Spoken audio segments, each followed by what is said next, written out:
there we go. It says going live. Okay, let's try this again. Hello, everyone. Welcome back to the what the hell is this damn show? TRI Crypto Top 100 Review. Woohoo! Party. I gotta say, man, this has been a bit of a challenge. It's already 15 minutes past the top of the hour. I've been banging away here for 15 minutes to try and get the video going. And unfortunately, I've been having a bit of a difficulty, but I think we're good to go. So I'll introduce you again. My welcome to the show, whatever. And my show co-host. Good morning, Paul. How are you today? Good morning.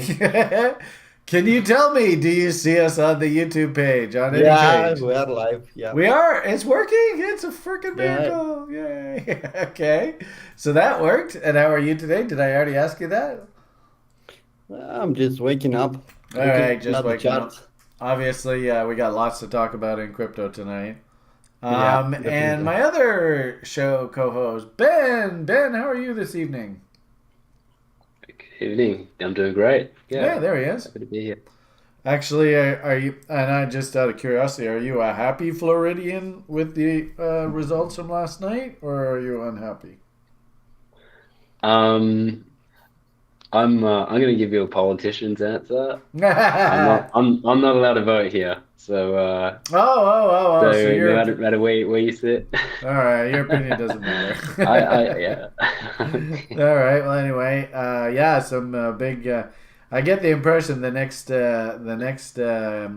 representative of the Republican Party just came out of the state of Florida last night. But Right. anyway, Yeah. it's, I think personally I hope he doesn't run for president.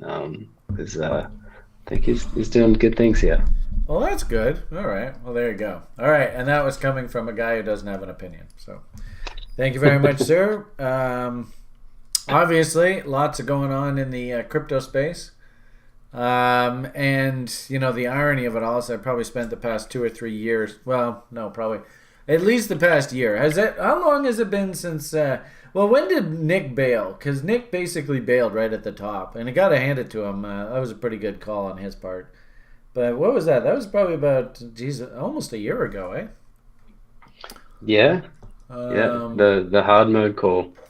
yeah, where he was just like, "I'll come back when it's easy mode." And frankly speaking, that was a pretty smart comment. Let's see, does it show here? Because there was Derek, there was Ben, and where was Nick? I thought Nick was on here. But anyway, I know Paul joined us. I guess this is where Paul joined us, and that was back in April. Yeah, I think it was basically last spring the market topped out, eh? So, where are we here? There is the top, November. I guess no, there is the April peak, that spring peak, and boom, down we've come here recently. I mean, I don't want to give away the secret, or that's not really what I want to say.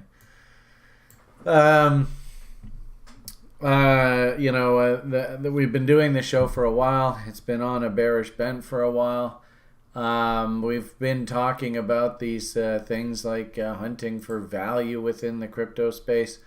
It's ironic that once we got down into this reload zone, I did start hunting for longs, and so I did go and take some shots off of this little range here recently. But and that's the first time I bought anything in a while in crypto, but almost all of those positions have been blown out now. So, awfully tough looking market, and obviously, with what we just saw over the past couple days with Sam Bankman Fried. I think that's just his name, right? Fried. Anyway, and FTX and Solana. And then, of course, the whole thing with CZ, the tweets that I was putting out were just basically, woo, fundamentals just turned wickedly nasty, wickedly unfriendly, and so I'm just going to hop off on the sidelines. And like I said, a lot of my positions, I just closed them out and happened back on the sidelines. This was kind of a sloppy setup anyway, and if anything, that probably was the hint. that there were troubles down the road. But nonetheless, my stops got tripped up on this, and so Bitcoin I have no sort of long trade setups working for me at all now. Did think it was interesting, although it's very difficult to eat your own cooking when it comes to this. But did notice the crypto breadth rolled over there, I guess a few days ago. I was feeling pretty optimistic, and I still like the Matic names and you know what was interesting? I found really surprising today was that some of the DeFi Uniswap, I think that's the name. It was actually up on the day, and it was up smartly. And I heard people talking, like I listened to one interview that I think it was the Real Vision people. Our lounge is so cool for that. Lots of cool information sharing. Somebody had posted a YouTube video of the Real Vision people that were talking about what happened here today. And they were like, one gentleman in particular was commenting about how he really liked the way that the DeFi names actually were acting it. But this is the wrong screen. Darn it. I thought I had it on here. Fudge. Give me a second here. Let's see. Maybe I have it over here. Which one was it? I think it was Uni. I don't know whether Paul has a position. I bet he does. But I did notice that it was moving up here today. I don't know where the heck it is on this list, though. Yeah, I'll have to find it later. Oh wait, it was the Wi-Fi. That's right. It was this stuff. No, it wasn't Wi-Fi. What the hell? I was going to say, Brian, I thought it was pretty interesting that Bitcoin broke to all-time low, to like a new low, but a lot of altcoins still are hanging in there and haven't. Yeah, like this thing, YFII. I mean, it actually had a pretty good past couple days. I thought that was kind of interesting. That surprised me in the face of all this.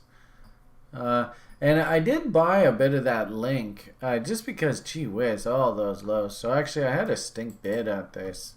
I think I moved it down to like the 88.6. So I got to write up this trade. But I think I actually got filled. No, actually, it was at that 78.6. I got some fills. I actually bought that this afternoon. So we'll see how that goes. Might regret it. But you can see. Pretty small risk window here. If we lose this level and go through here, I'll just walk away.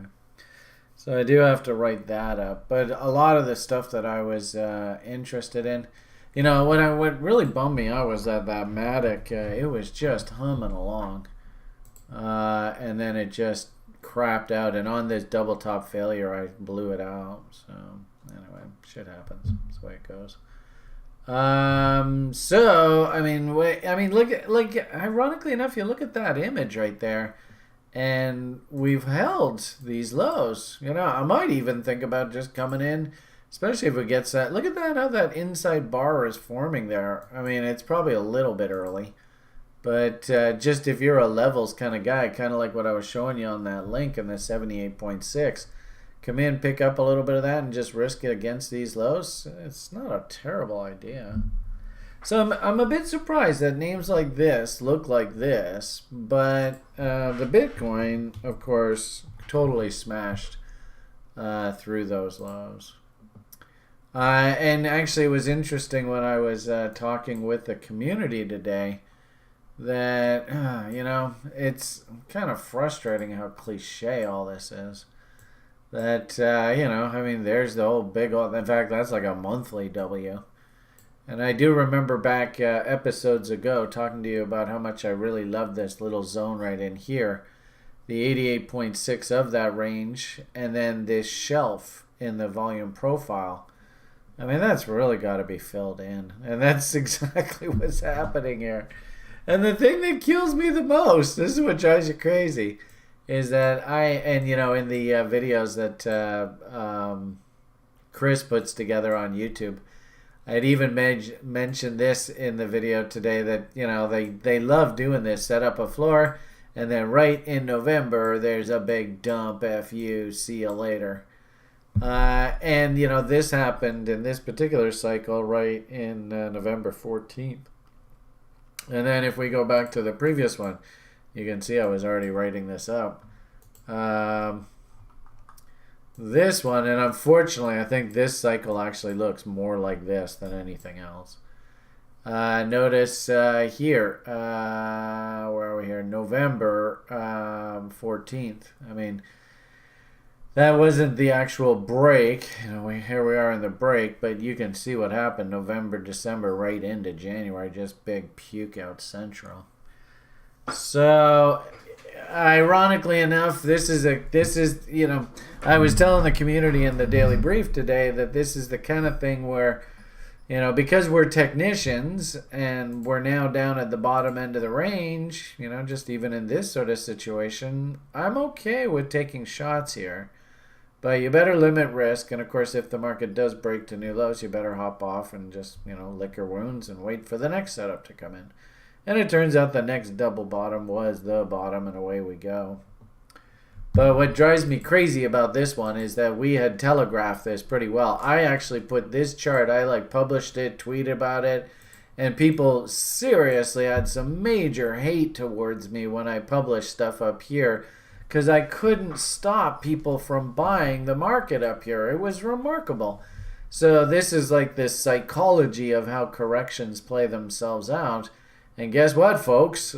We're now finally down into the public has been destroyed. How's that saying? You know, what's so hilarious is this is now spilling over into like pop culture. I couldn't believe this when I saw this clown here. And I remember a couple years ago, he was getting all involved in this damn crypto, and all of a sudden he's become like an expert in crypto, and I'm sitting there, you know, shaking my fist in anger at God and all that kind of stuff. Like, why would you do this? It's so frustrating. You're not. I'm out to try and make a positive difference in this world, and this guy comes along and says FOMO in at the top, and you know, look how awesome I am, hot wife, the whole fucking thing, you know, big sports star. So if anything, it just. You don't like to be happy about other people's misfortune. I mean, that's never a good thing. But there's a little part of me that feels slightly vindicated that these are the public and they are getting absolutely destroyed. And this is the hallmark of venture capital, folks. The irony of it all is that there's nothing new here. In fact, I talk to people on the site all the time, and the consensus is that this is the absolute worst thing. It's impossible. These exchanges are blowing up. And I go, are you kidding me? This is like the third or fourth time that we've gone through these. Like, what the hell? It's remarkable. I remember, I mean, like, poor old my business partner, poor old Sjord. Oh, my goodness. He got destroyed on... well, destroy, that's probably not the right word. I mean, the good part about it is when you're young, you can always recover from this stuff. But I think, I don't know whether he was in Gox or not, but I know he was in MintPal. I mean, there was Quadriga a few years ago. There was Cryptopia. There was Crapsy. There was Mount Gox, right? I mean, the list goes on and on and on, how many of these exchanges blow up. If anything...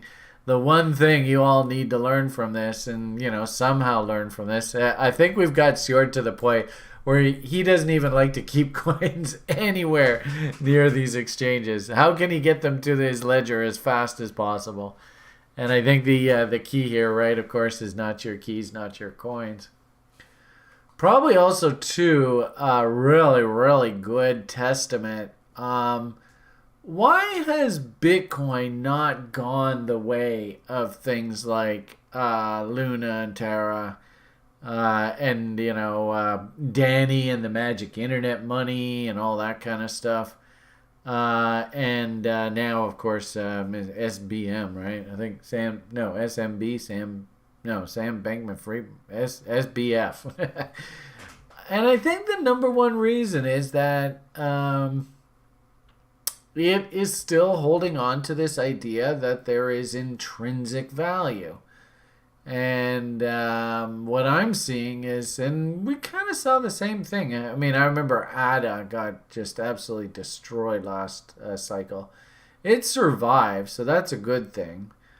I get the impression that these exchanges that use the big message that I heard out of videos this afternoon was don't, and I think CZ even put out a tweet to the effect of don't like create a token and monetize it and then use that token as collateral to take out loans and stuff. That's a really bad idea.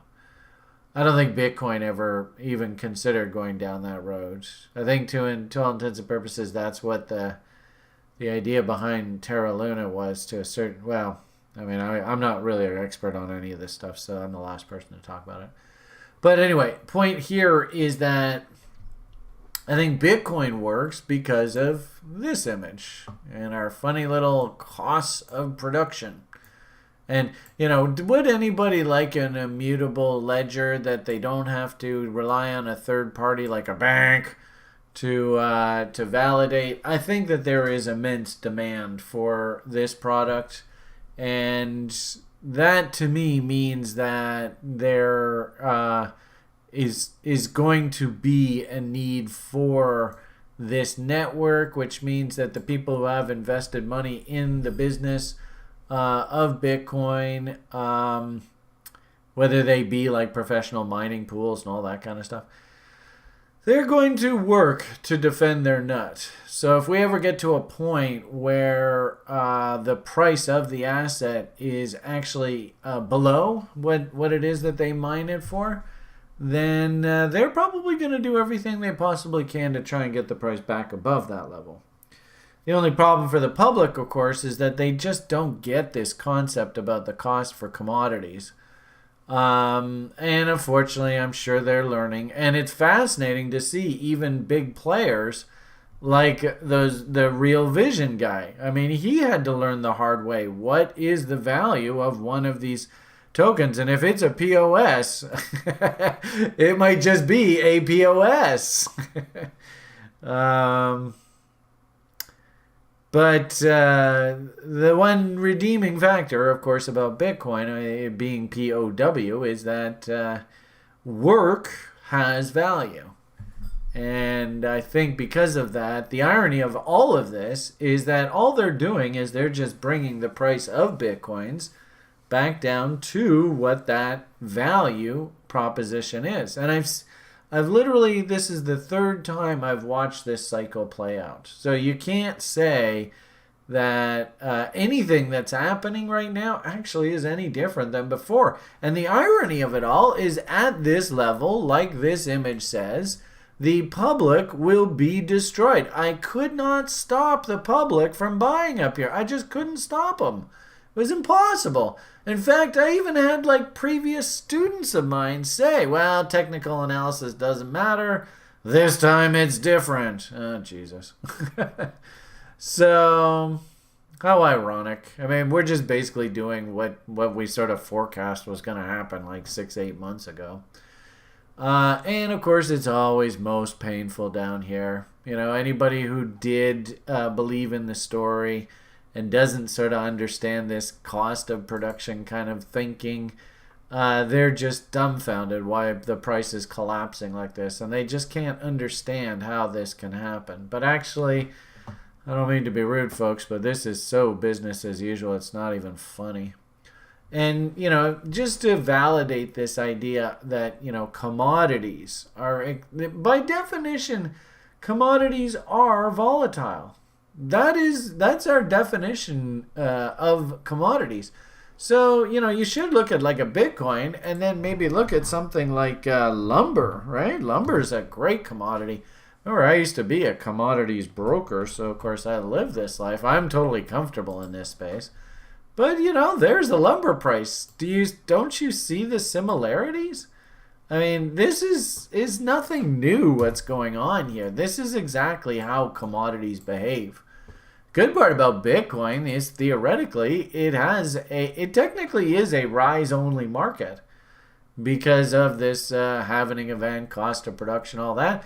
And, if you're watching this video for the first time, understand you can play this market very, very effectively if you just force yourself to come in about 6 months before the halving event, right? And you can even see the reload trade, where the bottom usually comes in about a year following the top. I mean, it's stunningly cliche how this silly space plays itself out. So, you see there's the next halving event coming up. And actually what's really cool is we have one gentleman who's just an absolute whiz with this stuff.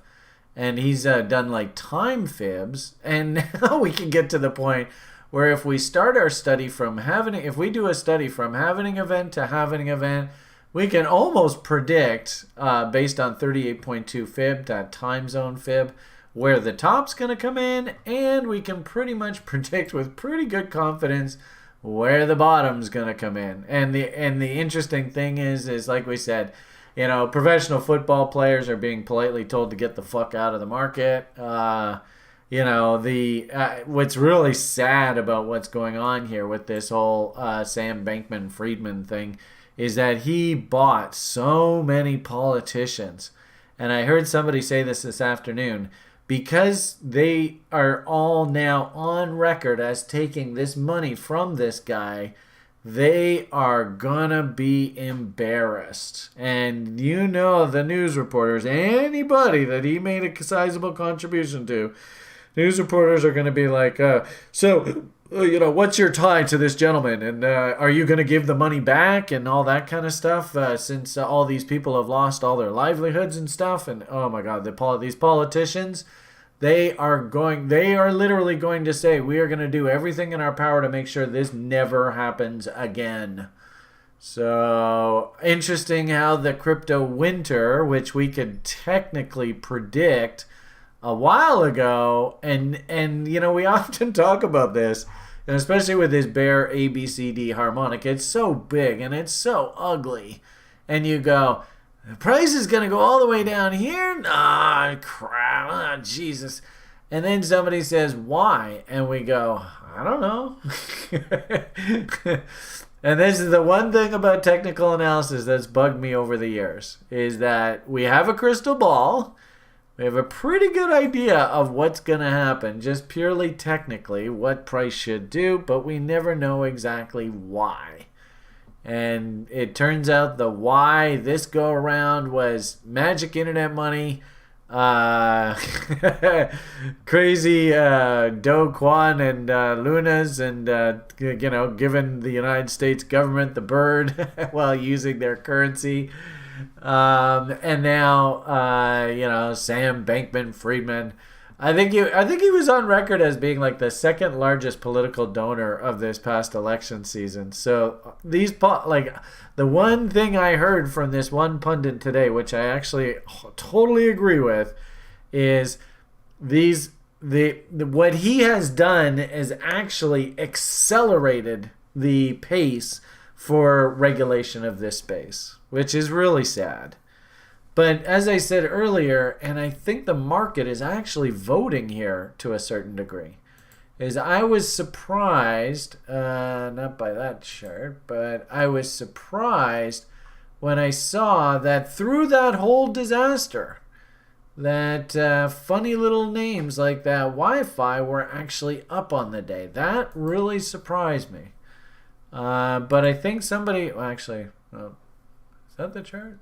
No, that's not it. I must be doing something. Oh, one of these is one eye and then the other's a second eye, and it's silly how this works. Where the hell is it? Is it that one? Yeah, there we are. Jeez. Okay. I don't even know what this one Y is. I should probably just get rid of that. But anyway, this guy here, that surprised me that he actually enjoyed a pretty nice rally through all of that. And if I'm not mistaken, I think that these guys are like DeFi. And I would imagine if you are like pure DeFi, I think that the US government is going to drop a ton of fucking bricks on this industry. And it's going to be like the gold standard in the 1930s and what happened with Roosevelt. But the interesting thing about this space, of course, is that a lot of people that are involved in this space don't live in the United States. You might find that the crypto space actually starts evolving globally. So as a result, the Americans, I think they're going to have to tread very carefully on how they drop the hammer here. Anyway, so that's my take on what happened here. I'd actually, Ben and Paul are far more crypto smart than I am. So Ben, well, we can start off with either one of you. Paul, have you gone for a smoke? Are you here? Yeah, I'm here. All right. So in your group, how did you guys interpret how all that went down? Yeah, just exactly like a beginner trader. Forgot to put a stop loss and was blown up. Okay. Pretty simple stuff. He overreacted with borrowing money and leveraging. Yeah. Happens to everyone, but in his position, he doesn't have to be allowed to do that. But crypto is unregulated space, so there it's that is simple. He over leveraged himself and the FTX. All right. So SOL is not the problem. It's FTX. Yeah, Is FTT. FTX or FTT coin. Yeah, FTT. You have FTX Yeah. and FTT. Yeah. So it's lost about 80-90% of its value overnight here. Yeah. And it Solana was already also. trending down pretty hard anyway. Yeah. Now there's an interesting image. The worst part about all of this, like I said earlier about predicting the future, is that we teach in our level 2 program this concept like P's and D's. And kind of as I was mentioning there about Bitcoin and how it had a shelf that it needed to revisit. I mean, the irony of it all is that if you take a screenshot of this, right? And, obviously hindsight's 2020, but God, I can't tell you how many of these profiles we see over the years that look like this. Even if we were back here, notice profile, actually it looks a little better, believe it or not. But, seeing where value is here, what you have to tell yourself as a technician is, geez, this whole damn valley needs to be filled in here at some point. We probably have to come back and tag the POC. That's what this is called, the point of control. So how ironic, eh? Yeah. This is what I don't understand, why the professional football guys were so heavily on the long side of this, to the degree that they were. But, Maybe you can understand if he paid the politician. What do you think did with football players? yeah, well, and there's that too. I mean, they might have been. Yeah. It might have And been a lot like, of influencers secretly they are paid to shield the FTX. yeah, The- that's a good point. Be interesting from our weekly commodity trend survey perspective. Really good analogy of why I like to use these slow moving averages to try and help us. And you can kind of see that we never did actually roll over back bullish again here.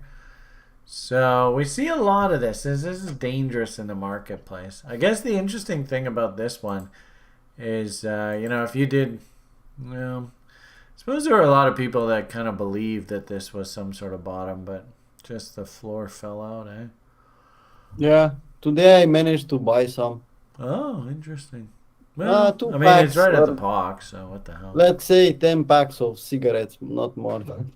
Okay. But I finally bought some. I didn't Alright. have anything. I think I remember hearing that somebody went in and bought some of Do Kwon's coin at like absolutely nothing, like 20 zeros or something in front of it, decimal 0000.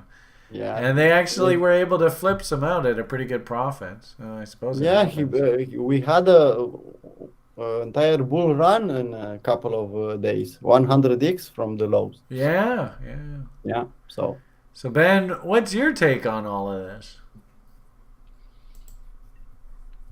I would probably say I'm also not a guru on this kind of stuff, but I was listening to Simon Dixon because I've recently been kind of following his take on everything that's been happening with Celsius and Yeah, well, Voyager, and I like and the I fact think he that has the same opinion as far as it being, I think the problem comes down to issuing a token that, using it as collateral and creating this flywheel that's creating a vulnerability in the system that it's probably too much of a temptation to push it further than it should go, yeah. and all comes unraveling. Yeah, so that kind of makes sense to me, and I totally think that it's probably is an impetus for some kind of a regulation coming out of it that might not allow exchanges to do that in the future, which I guess for protecting people would be really great. But it's also more regulation. Yeah, that's kind of my take. But ultimately, it is all a little bit um, disheartening, right? Like when you see that so many people have been taken advantage of and lied to, and so that's kind of heartbreaking. You kind of wish it didn't have to happen this way, but yeah. Well, I mean, lied to? Was it actually open fraud? Well, I mean, there isn't that much transparency. I think maybe that's the issue. Um, Huh. I mean, yeah, my impression is I think these computer programmers they have the best intentions, but they just don't realize what kind of Pandora's box they're opening up with this whole money concept. right. And like I guess the way that I interpret this is, what would have actually been like a normal, healthy growth rate for this asset? I don't think, going from like whatever the hell these lows are, and this is assuming this is the bottom. I don't know where the hell the bottom is. But, this is the same thing as what Do Kwon went through, right? Was this growth maybe just a little too far, too fast? Maybe, the irony of it all is that, again, what we like to teach, and of course this is all about squaring your charts, so this gets a little bit crazy unto itself. But what I actually like to try and teach people is a natural, healthy growth rate is like 45 degrees.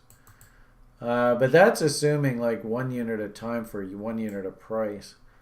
So if I actually do that off of like a daily chart, and just say 1 unit of time for 1 unit of price.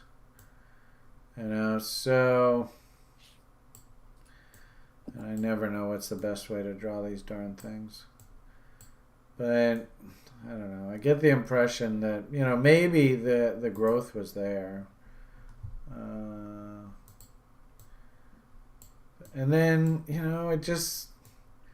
Okay, well that's an okay growth rate. Maybe we can sustain that. And it just goes absolutely insane. Right? So insane that you can't even see the darn chart. So and this is the same thing that happened with Do Kwon. Now, you as traders, I think it's really important that you guys need to understand that this is the norm in venture capital, and I think a lot of people they don't fully appreciate that. I'll just try and lock this in place. I don't know if that'll work or not. Whoops, that's not what I want.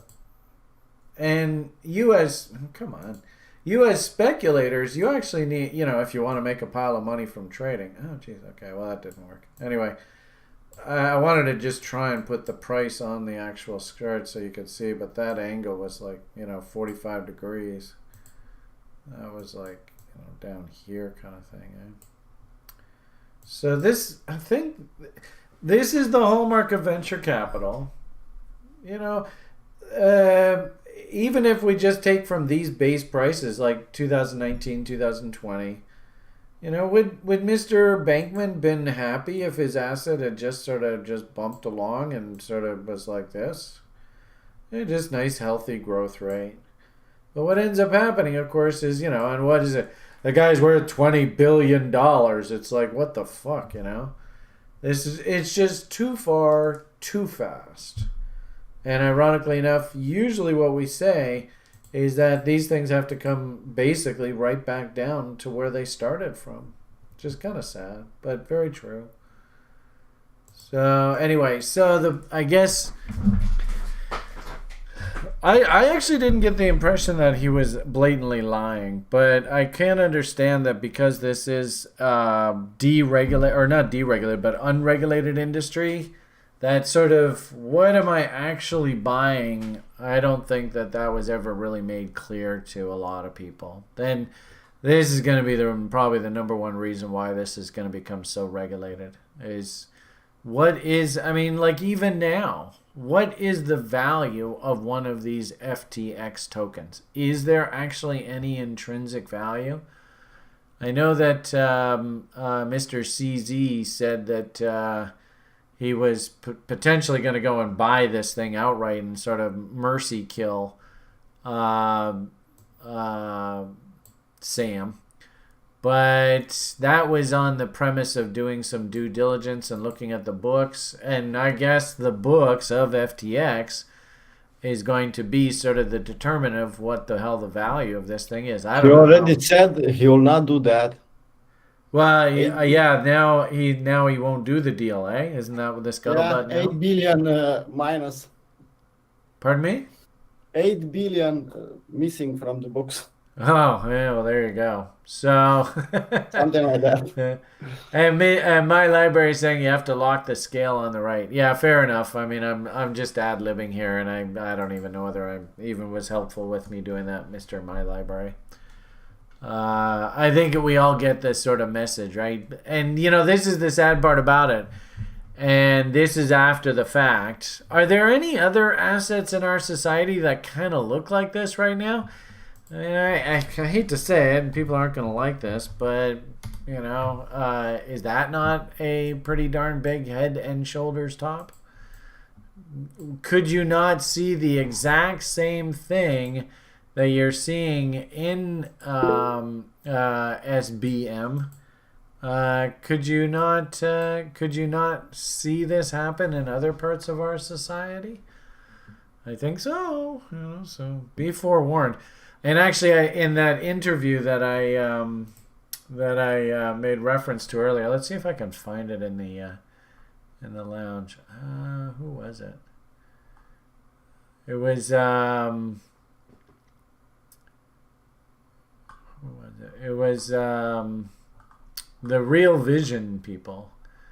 That was the video that I watched this afternoon.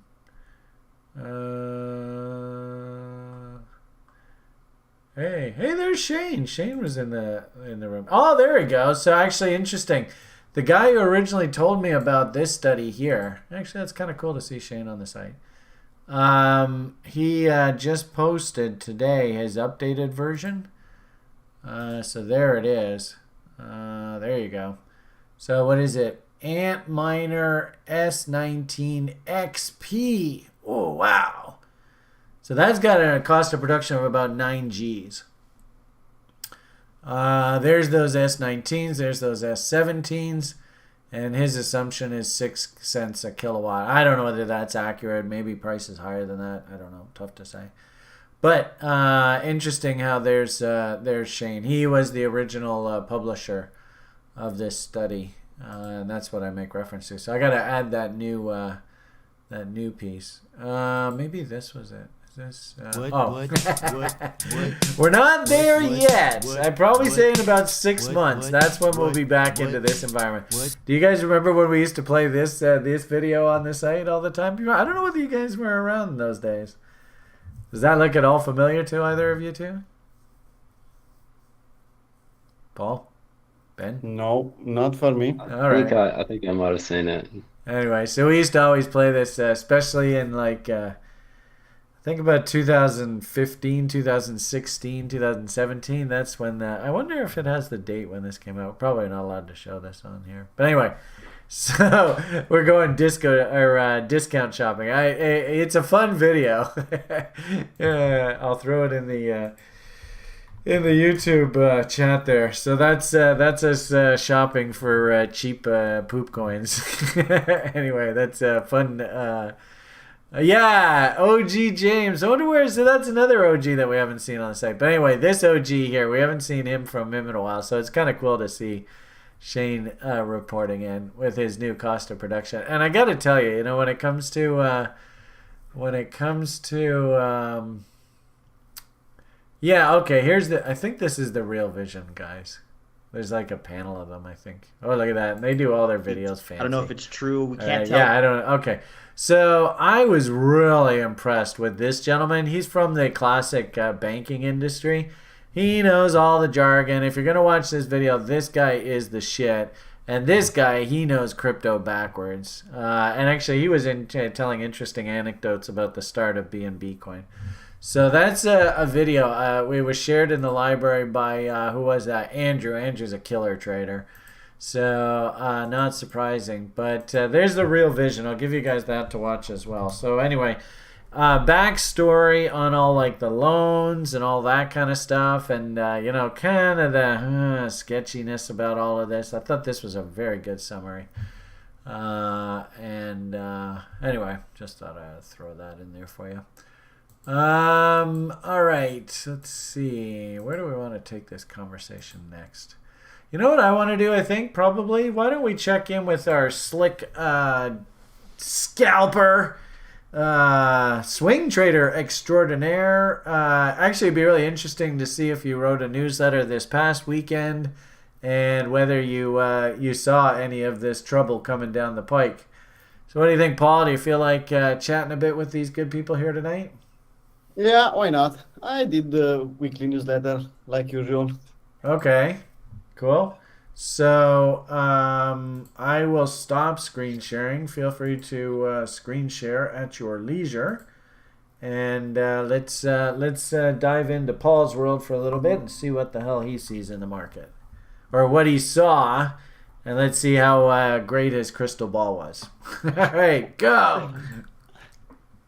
Yeah, I don't have a crystal ball. I'm just a trader. But can you see my screen now? I guess, yeah. Yep, you're awesome. Go for it. Yeah, so weekly newsletter, first 6 November from Crypto Traders Arena. And live streams, we managed to put 8 ideas, 5 wins, 1 loss, 2 pending at that point, profit 12.5%, something like that. Yeah, we had movement, like I said. We had a pump, and I said, yeah, we have some movement in crypto space. But seems like we had movement from that point backwards to the short side. Yeah, we focus on day trading. On weekly chart, like I said, I like the idea 18K, 22K, but feels like same vibes like in 2018 when the price dropped from 6 to 3K. I keep repeating that from 2 or 3 weeks ago. Seems like we'll go. It's the right feeling, and we'll go a bit more down. On the weekly chart, at that point, we had the 20K as a support, 2017 all-time highs, but that didn't hold. At least not. Seems like didn't hold in this moment. But let's see how the week will end. On daily chart, I saw a probability to have a nice continuation trade. But I said wait for a 20K level for a retest for an entry. But as you can see in this indicator, in this image, I told people we have some warning signs, potential divergence in indicators. We had an MACD, we have had an RSI, and even OBV, we had a bearish divergence. So I said cautions and maybe a bit more patience. On the 4-hour chart, I don't know if it's relevant. We are days behind that. We have some signs of slowing down. I said it's too late to take a long setup and too early for a short. And we had exactly this the same idea like in daily chart. Warning signs, bullish price action, bearish divergence in MACD, RSI, and OBV. I didn't like that, and I put it on 4-hour chart and on the daily chart also. Bitcoin dominance. On Bitcoin dominance, we just retested the long reload zone, and I said if we'll get a nice W, we can pump. We are at the bottom of the range, and we can pump at least to the middle of the range, 42, 44%.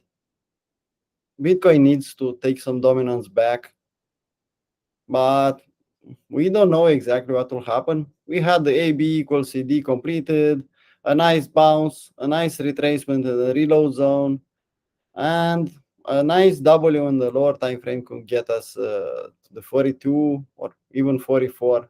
We'll have to take a look at the chart right now. Let's see what we have. BTC dominant on weekly chart or 4 days, I guess. Yeah, we're still in the long reload zone, still at the bottom of the range, so nothing changed from when I did the newsletter. Ethereum versus Bitcoin for the, I said we have a rejection from the short reload zone, and the same idea, caution is the keyword when I see this chart. Idea was I didn't like what I saw in indicators in this chart, and if we take a look now, you'll see why. So let's put Ethereum versus Bitcoin for the chart. That's why I didn't like it. We had the short reload zone, even just barely touch it, and now we're back at the middle of the range. Nice bounce from this support area, but honestly, I don't know if this level will hold. I'm still thinking a retest of the 006 level. Could be a nice level for thinking long again, something like that. Total 2, nice bounce from the support area. At this point, we are back in the reload zone. I usually post the calendar with the biggest news. We didn't have too much for this week. Core inflation, and Friday we have Michigan consumer sentiment. On altcoins, I said to wait for a retracement, don't chase, because everyone was thinking long on altcoins, and I said it's too high. We don't chase the market. Let's wait for a retracement. Let's wait for a new W. It's too high to buy at this point. For dollar cost average and little old lady guys, yeah, it's okay. At 20K, it's okay to buy some Bitcoin, in my opinion, and even lower than that.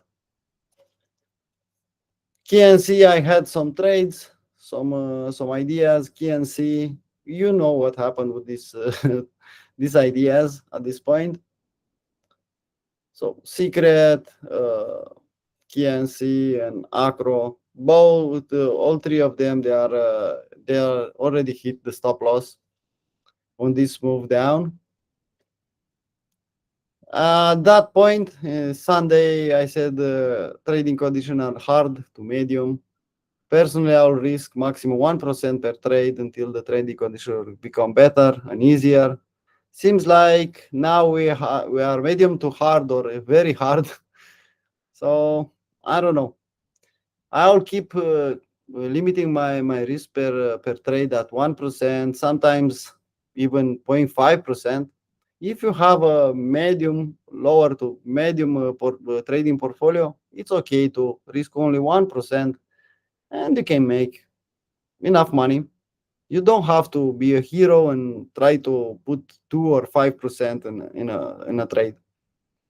I usually, all the people from the crypto traders arena know that I usually put 1%, and it's best to stick with 1%. If you have 1% risk, you need to lose 100 trades to lose your account. I don't think something like that is possible. If you respect the risk and the risk management and you play setups, you don't enter in the market anytime, you wait for a clear setup, it's almost impossible to lose money. All your money.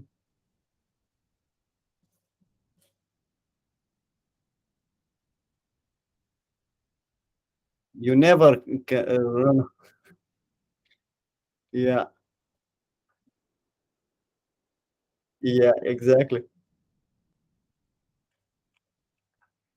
Yeah, and last line, treat trading like a business, and market will treat you like a king. That,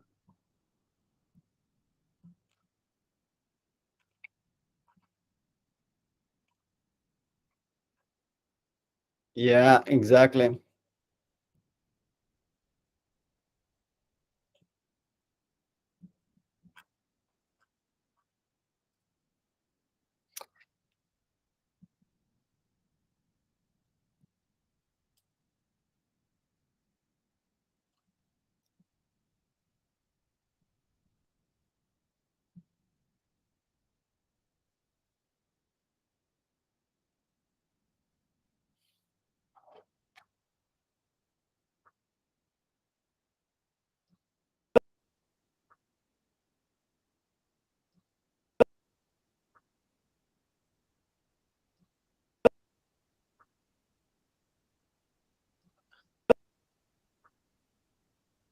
And this week, I keep repeating to crypto traders arena people. This week, the word is systemic risk. I learned that in TRI level 1, so yeah. And I'm keeping my money, only the money I need to trade, only the money I need to work on the exchange. The rest of them are on the ledger. There you go. I So, didn't have a account on FTX. I trade on Binance, but even on Binance, I prefer to keep 20% from my trading portfolio on the Binance, compensate with leverage to get the same position size, but 80% on the ledger. If I need more money, yeah, I could take the ledger and put some money on Binance. But usually is the other way around. I take some money from Binance and I put it in my ledger from my profit. good for you. Excellent. Yeah. Good to hear. And even with little old lady, you can do that. If you're trying to get only one double to get the free position, you can put the order in the market, the limit order in the market, and the other half, it's free, is not in an order. You can put it on the ledger. Yeah. You don't need to keep it on the exchange. Sing it to me, sister. Did you know So I had a Romanian sister? no. What do you think, Ben? Is that some wise wisdom for these good people? It's as wise as it gets. Yeah. Yep, very wise, sir. Appreciate the good thoughts. I think, while I was ranting there about TRI and our introduction document, I had the microphone muted on my end. What a doofus. So I'm just going to reiterate again. Paul here is basically showing you, as his document attests, how he treats his trading like a business. And if he does, then the market will treat him very well. And really, the 1% rule, that's sage, wise advice. I just simply said that, if you want to understand what it is you're actually getting involved in, learning the process, in the comments section of this video, I've included the introduction document that we give all new sort of site members, and it's really gonna. This is what we do here, the process, and I had said earlier that I felt that Paul has really bought into the process, and he's just running it like a boss. So impressive.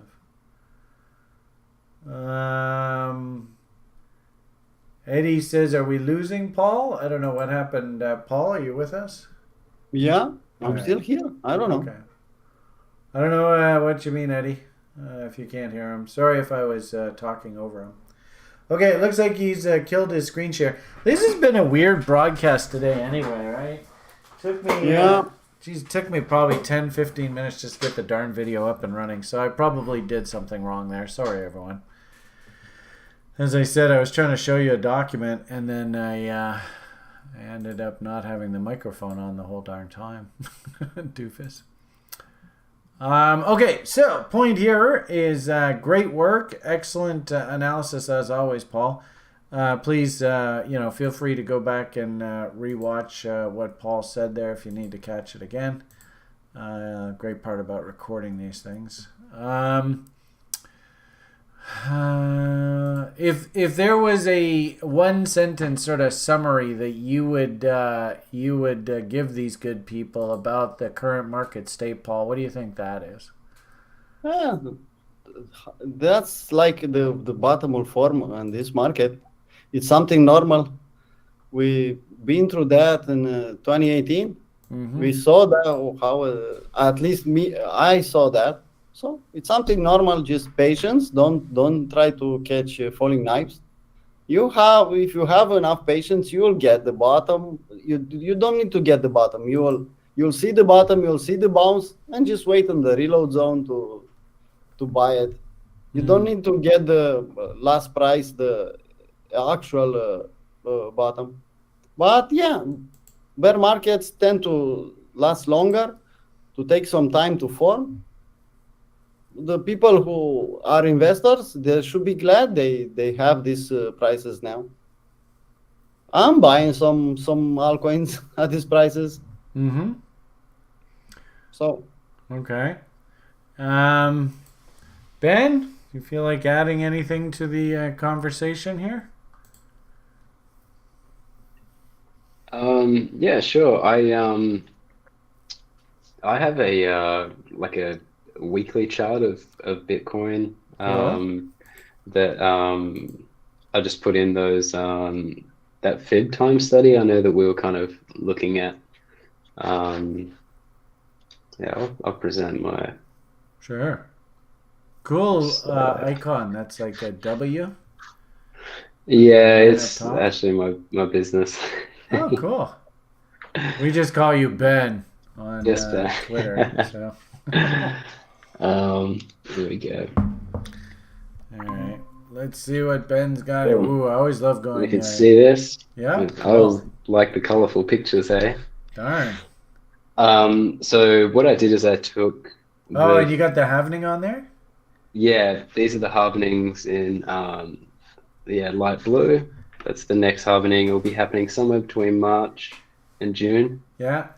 And then we have the Fib studies where you've got the 38.2, 61.8, and the 78.6. Yeah. I think they're the three numbers drawn between the two halvings, which I think that's such a cool study. It's quite remarkable, isn't it? Who was it that came up with that again? I want to say Andrew. Andrew, okay, cool. And then overlaying that Paul's going for a smoke, everyone. Catch it, Paul. That study that I kind of came up with that sort of projects the length of the dish, or the pan, whatever you want to call it, where you take the move down, start to finish is your 0 to 1, and then 3 is kind of where you come out of it.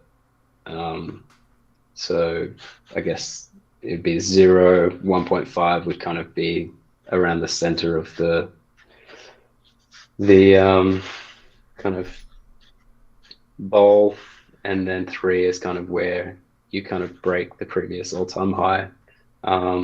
And by the time So you do that, then we're really late into the cycle, eh? sure, yeah.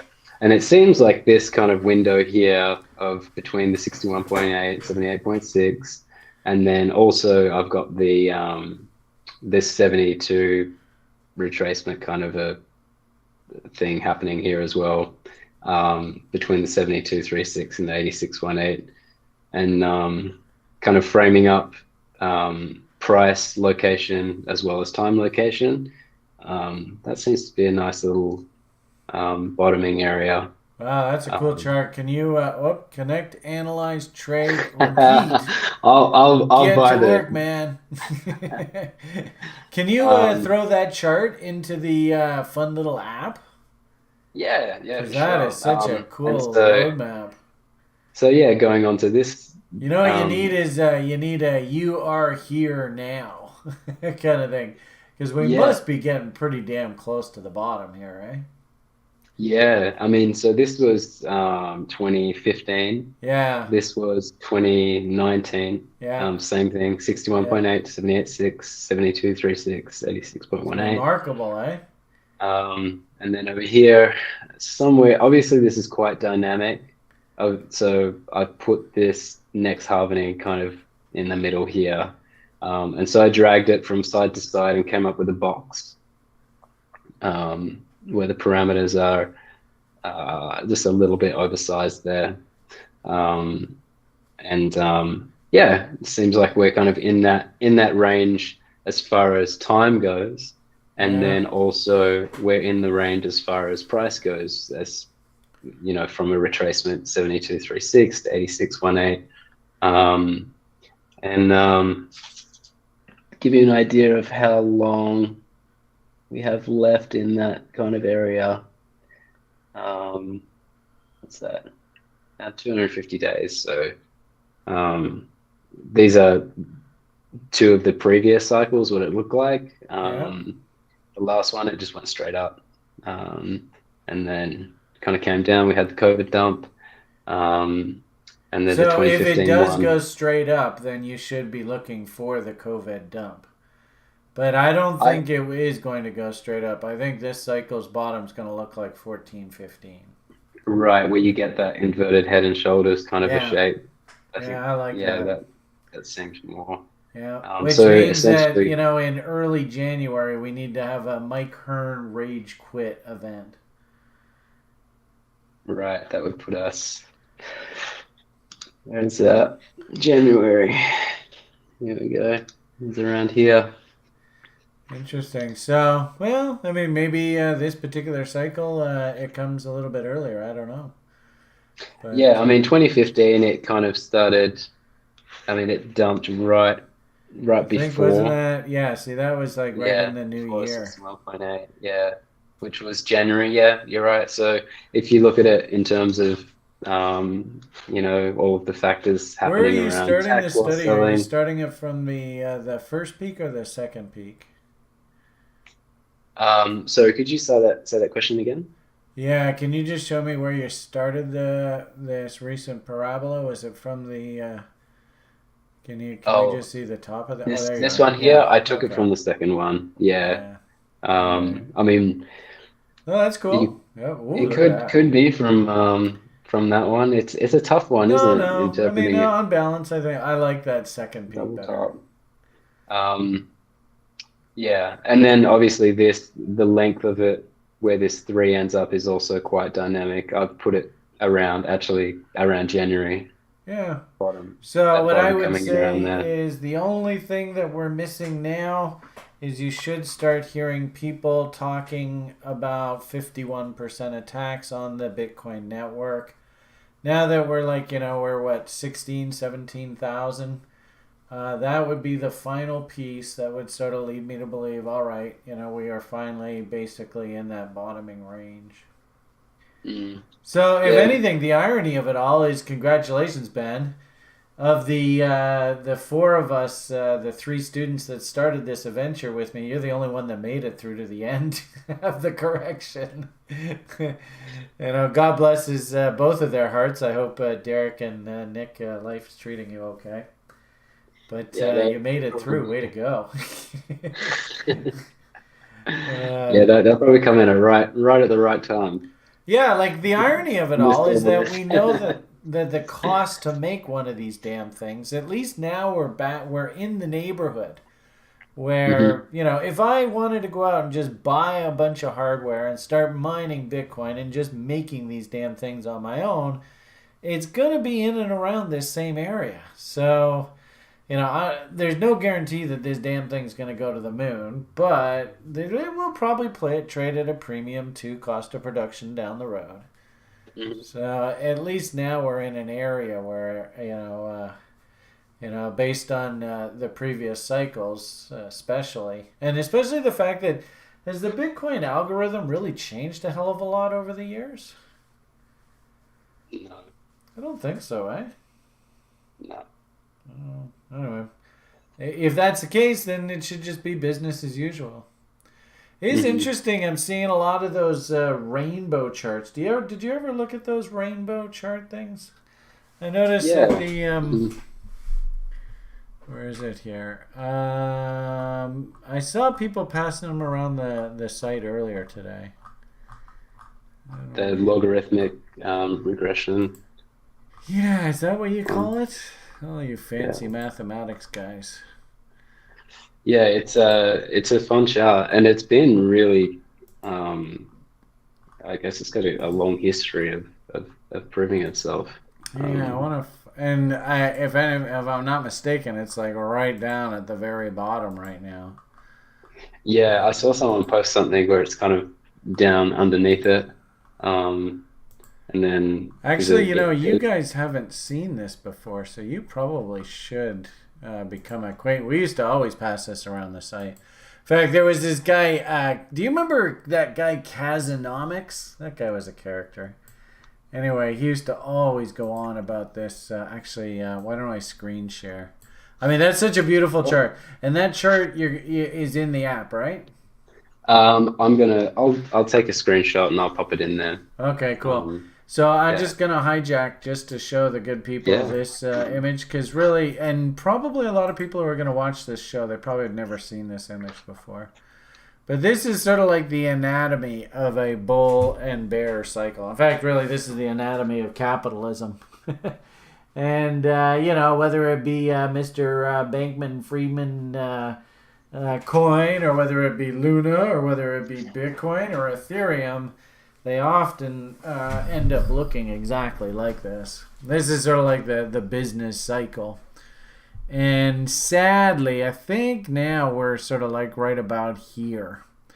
And actually, especially if FTX and all that, all the political scandals and stuff like that, if all the politicians are caught with egg on their face, you definitely know there's going to be a bunch of anger. And this week, this is the bunch of anger. I just want to make sure we're still recording there. Can you see my screen, Ben? Yep. Yeah. Have you seen this image before? Yeah. Right. So I think we're sort of down in that sort of capitulation, anger. Maybe even a bit of panic, especially if you're a professional football player. And actually, you wonder, did the divorce, was it caused because of this? I wonder. Anyway, I think they say something like about 80% of all divorces are because of money, which is so sad. Yeah, I believe it.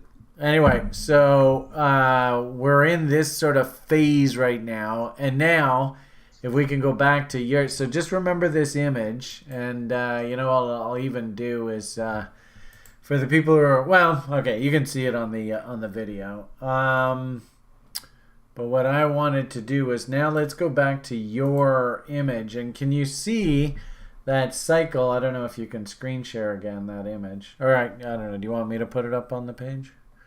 I don't know where you are. You still with me, Ben? Oh, did I lose Ben? I might have lost Ben. Let's see. Didn't he put it in here? Oh, darn. All right. Well, something just went haywire. Oh, there's Ben. All right. Cool. All right. Can you hear me? Yeah. Okay. Could you hear me there? I could. Yeah. I just forgot to turn my microphone on. Okay. Cool. So I thought maybe I was going crazy, but it turns out I'm not. So you can literally see that bull-bear cycle repeatedly over and over and over. Isn't it remarkable how it just consistently does the same pattern repeatedly over and over and over? It's quite remarkable, really. So kind of like what I was mentioning about the SOL and, well, maybe not so much the SOL, but the FTT. I don't know whether I'd want to buy that one or not. I mean, caveat emptor. But hopefully you guys are getting the point that this is incredibly cliche what's going on here. And really, our job is not to try and force the issue when we're in the middle of a bear market. Our job is just to make damn sure you don't blow yourself up. And, ironically enough, has anybody ever heard the expression, Ben, have you ever heard the expression before? These things come in threes. I've probably heard you say it. Me? Yeah. Anyway, other people have said it too, I suppose. But anyway. And I get the feeling that that's sort of what had to happen here. First it was magic internet money. Then it was Doquans. And now it's SMB? Sam Bankman no, SBS. SBF. Yeah. I got a mental block on that. I just can't get my head around that. Anyway, isn't that kind of interesting how they say these things come in? Mind you, there was also that Celsius too. So people are probably saying, "Hey, wasn't that number 3?" So maybe this has maybe there's multiples on them. And so considering where we are on Ben's study, this is sort of the worst that it gets. And understand, it's probably going to get pretty damn ugly. There's going to be a lot of emotions. I think these politicians are going to have egg on their face.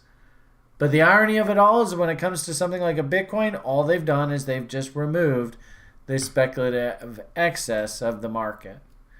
I mean, that's. I hope you guys are getting this message. Because that's the whole point of doing these videos. Is now, we literally have gone from the top of the market to now the bottom of the market. And I hope you people are seeing this because it's very, very good education. So, okay, obviously most of the coins are probably going to look very similar, but we can always take a look at a few names if you guys want to. I did see somebody on the YouTube channel feed there asked whether let's see what we got here.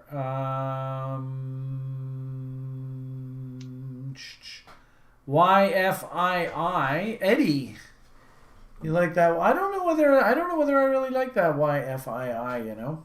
Oh, actually, you know what? Before we do this, it was very rude of me. Ben, did you actually finish your thought on this? Were you done with this, or was there something else? Did I cut you off mid-sentence? No, that's pretty much it. Yeah. It's a cool chart, don't get me wrong. And for whatever it's worth, actually, we gave Sjord the green light to start dollar cost averaging Bitcoins here. And I think actually he went and bought a chunk of Bitcoin at like 16 G's or something. So put your money where your mouth is. TRI is now starting to officially accumulate. So just FYI on that. Here's Adam's got one. So who wants to be the official technician tonight? Ben, what do you think? You want to give it a go? Oh, sorry, I just stopped sharing my screen. I could do it. So you're officially out, eh? I got the pop-ups. I don't know. Paul, do you feel like being a technician tonight? Yeah, why not? Oh, shit. There's enthusiasm. Yeah.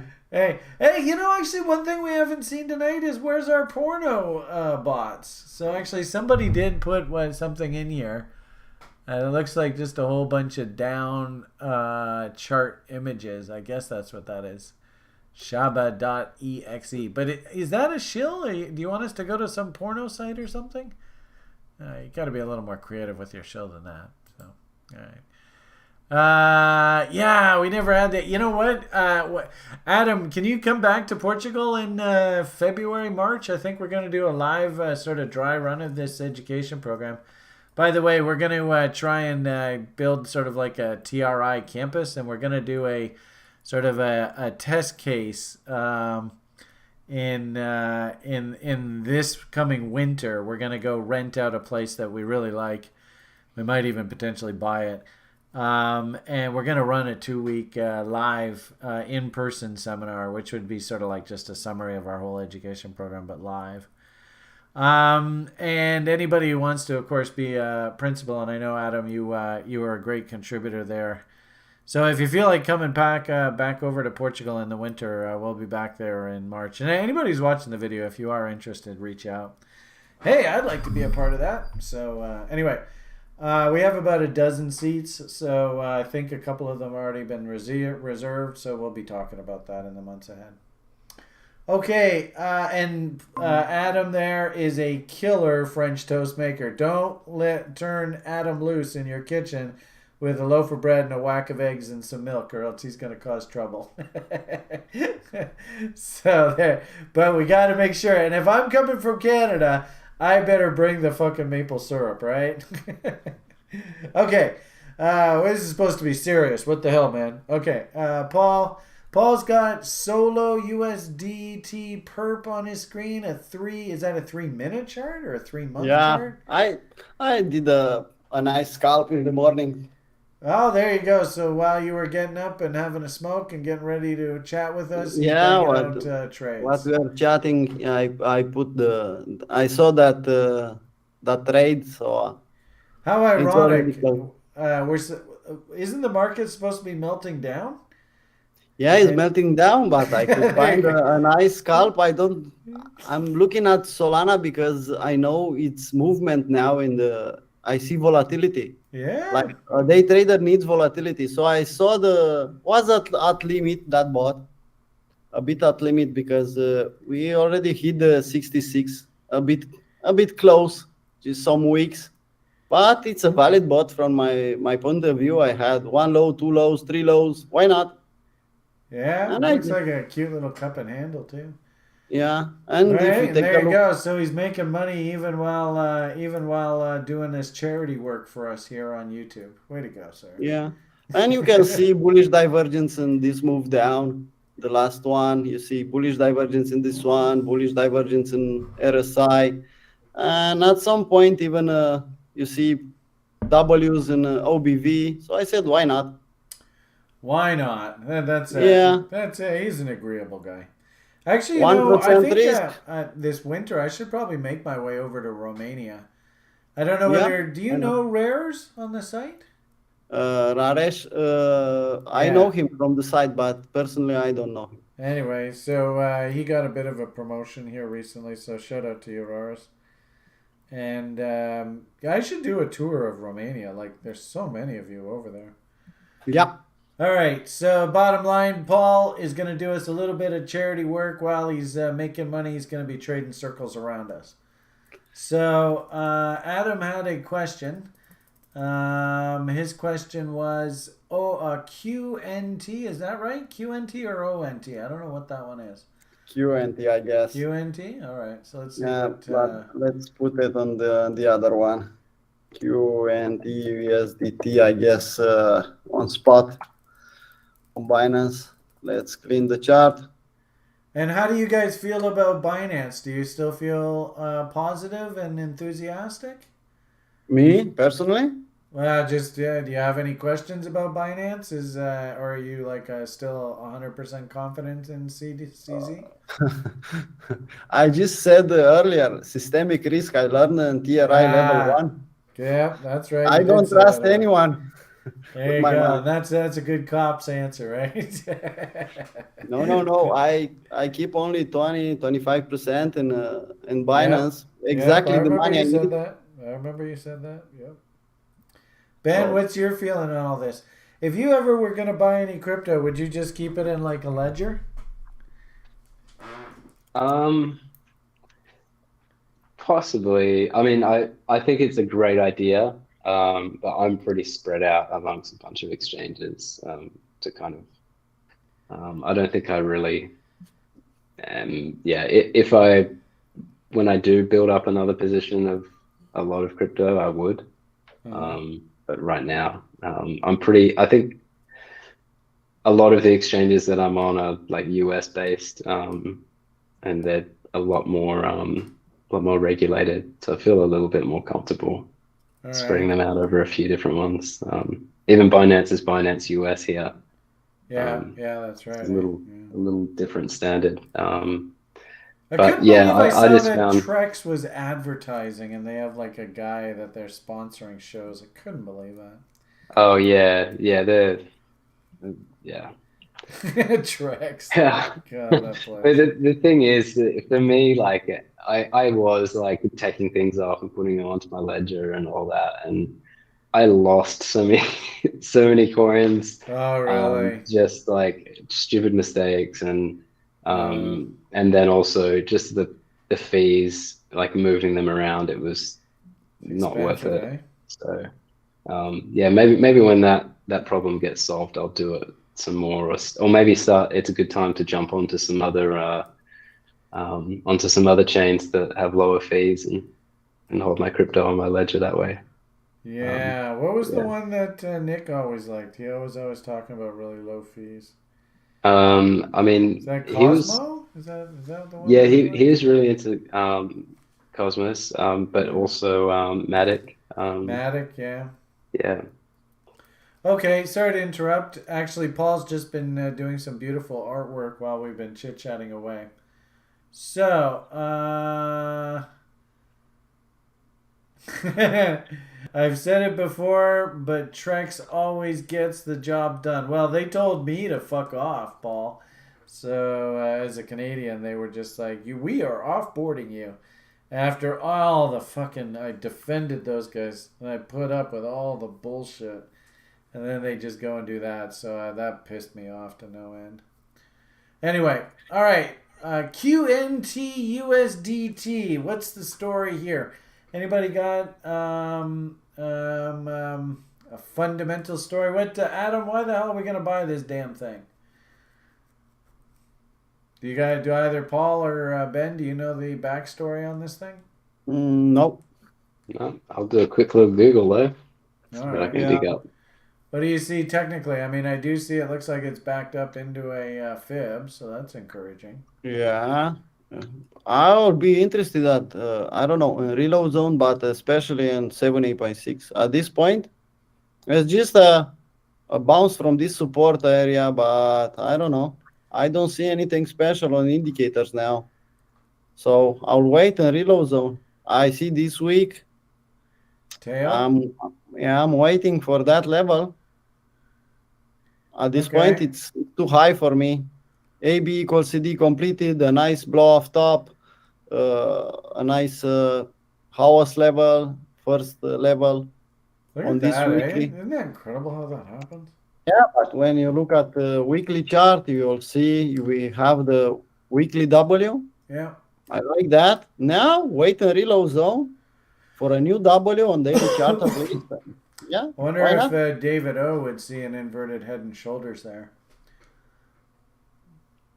Yeah, I see one. What does this say? But Adam says QNT to power EU CBDC. Oh boy. Bank of England was using it. Well, there you go.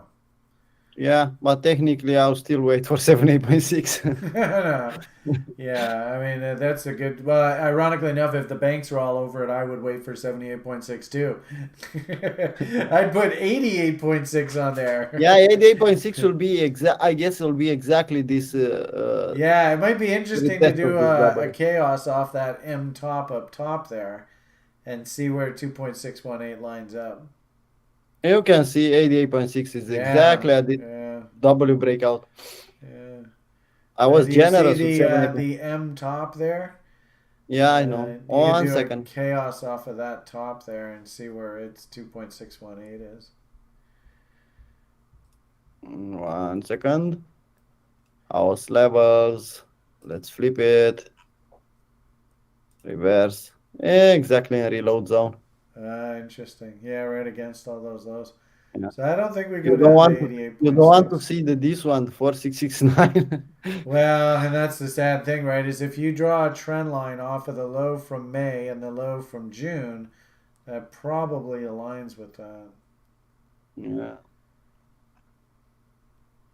This one. Yeah, you could do it off of that, or even just the low from This. late May Yeah. and early June, or yeah. Yeah, 1 second. Anyway, just that's like a megaphone, right? Yeah, there you go. Yeah. Well, so that's even lower. Ooh, yeah. Yeah, but I'm interested in 7, 8.6, 8, 8.6 in this area. Usually, like you said many times, altcoins will form the bottom and reverse at 7, 8.6 fib. So Probably best to wait for a nice juicy W to come in there. yeah, on daily chart, I don't see any bullish divergence, Yeah. anything to point me to the upside. Yeah, was a nice move if you managed to get this W, play out this one. Even you had a bot in this area. You can see 1 low, 2 low, 3 lows. But now it's played out. You don't have anything to do in this moment. I'd have to You can agree. see on this big W, you can see the house level exactly. Stop the bull, the bounce. Now reset and wait for a new setup. Yeah. Maybe if you could grab a screenshot of that, we'll throw that into Ben's awesome app, and at least anybody who's interested. You know, like I would draw a horizontal line off of that low from early January 2022. I bet you that's an important level. Yeah, 78.6. I saw that. Yeah. Yeah, that's sick. So if you could just grab a screenshot of that, that would be cool. Nice. Hope that helps you there, Adam. All right. Brian is salty. Who knows? What? I joined late. Is Brian looking at the buying BTC at 70? Yeah, actually, we did buy some. Elijah, we did actually buy some today. So there you go. Merry Christmas. All right. What's another question? Double R says, amazing stream. That chart was awesome, Ben. Thanks again. Told you. Oh, thanks, gents. Yeah, Double R. Fucking Ben does some beautiful analysis there, eh? Really nice. And so does Paul. I mean, these guys are awesome. Okay, we got another one to look at here before we call it an evening. What time is it? Oh, we got about 15 minutes or so. Big House says WC Fields never gave a sucker an even break, and don't wise up a chump. Okay. Something like that, just like the .com crash and now the crypto crash.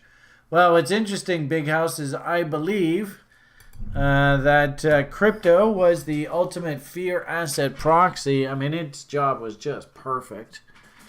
And yeah, I totally agree with you. The what's interesting though is, you know, if you pull up a chart of like Amazon, I was doing this earlier, Amazon, Tesla, that car company, the Zillow. I mean, there was like a whole sort of like online orgy. In through that whole sickness window. And I mean, it was just the ultimate fear proxy. You know, fear of a collapsing currency system. So let's get the hell out of the currencies completely and let's go buy these cryptocurrency things. You know, I think to a certain degree, fear of how the 1% keeps fucking us over. Thank you, Mr. Rothschild. And, you know, maybe we can break away from the classic, you know, FU model of these central banksters. So I think crypto did its job perfectly, absolutely perfectly. It was the perfect fear cycle asset, and it stole gold's thunder like that. All these poor gold bugs that have been waiting years and years and years for gold's day in the sun, and they just got left behind because this Bitcoin thing came and ate their lunch.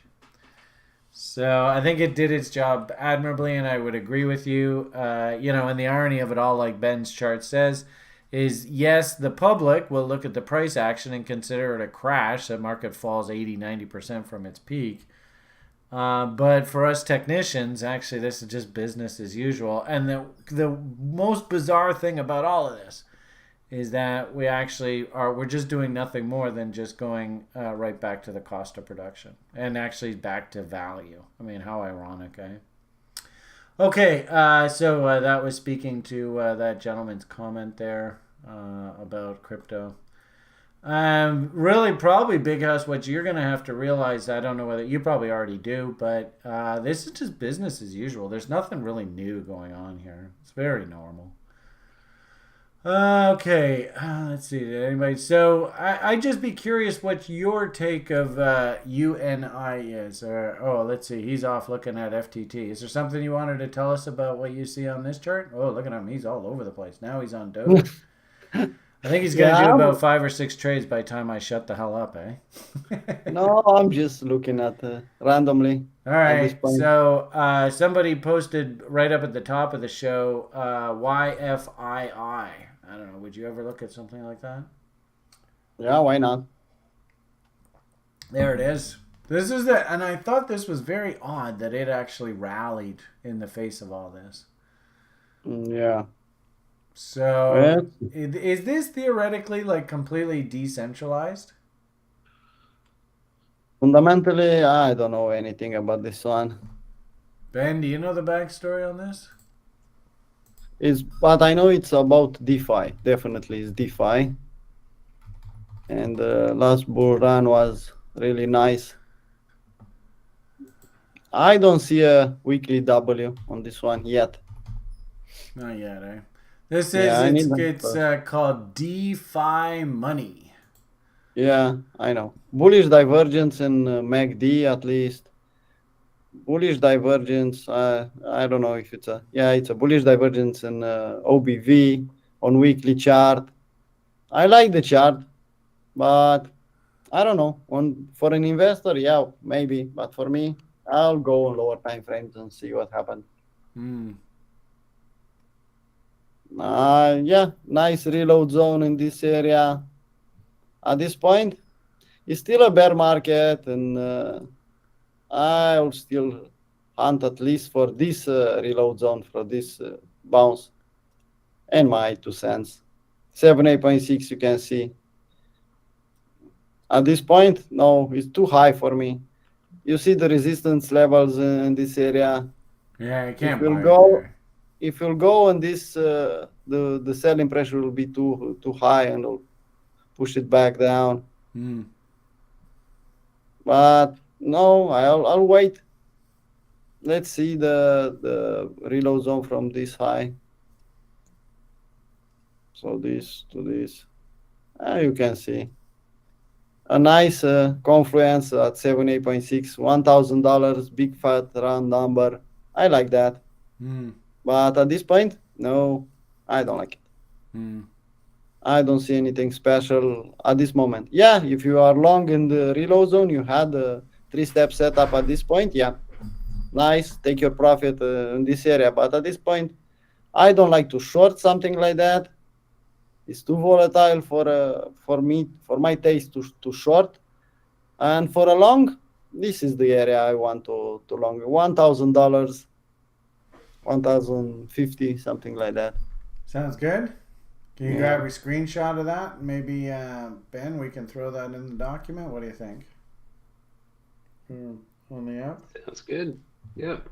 This is my big fat run number. And you can see the level. If you look left, you'll see $1,000 behave like a support and resistance.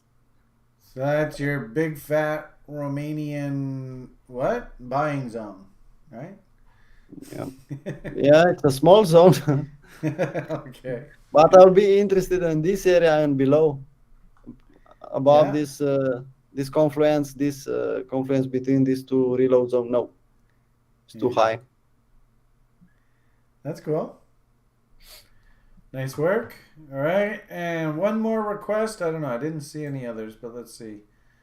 Oh, hey, our sex things are back. Tinder life. Tinder's life, best adult dating We miss you. site. Welcome back. Yeah, look at all that. We got like all the emojis. Look, they're really good at pointing emojis out. That's cool. At least they are consistent, Brian. I wrote this Every for you, show D. they are. Yeah.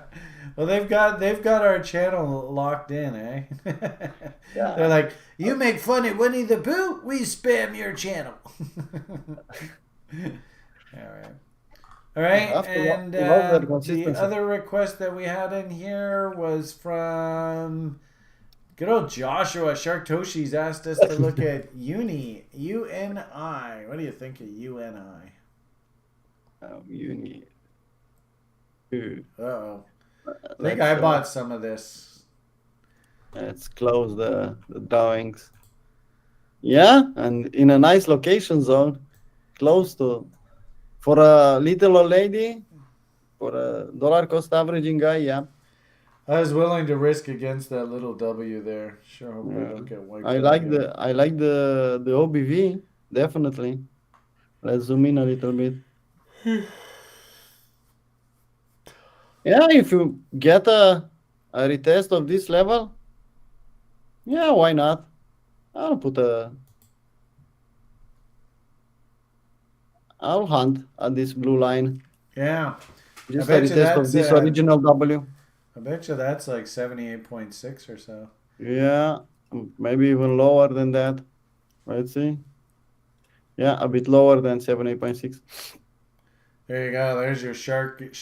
That's a shark level for Shark Toshi. Yeah. That's kind of cool. Maybe I'm trying to keep things simple. I don't like to overanalyze and put all the indicators. And in this bear market, I just want a reload zone, or especially below reload zone. If I have the location, then I'll get my attention and I'll try to hunt something. Sounds fair. Probably just keep it simple, stupid. Johnny Hoagland used to always say he would get paralysis from over-analysis. Yeah. I think this thing's got some cleaning up to do, though. But we'll let Paul run the charts here tonight. And yeah. really, long and short of it here is, can we hold those recent lows? Yeah, let's see. Definitely looks like a level that you could sort of come in and start accumulating, looking for the next big bull. Yeah. Yeah. You see, this is the support area from the last bear market. The bull market started in this area. So yeah, if you get I want a weekly W to get me really interested, and then to put a reload zone and hunt. But if you want to go and even in this area, this blue line, if you want to buy some at $4.50 or below that, yeah, why not? Probably this area is exactly the same area like the support. Yeah, exactly. Let me zoom out a little bit. Kind of like I showed you guys with the Bitcoin levels, right? That the high of that little range and the low of that little range is probably like the sweet spot. Yeah, that little box in there. Yeah.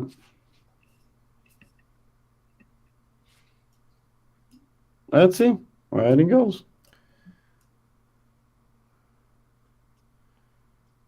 Yeah, anywhere in this area.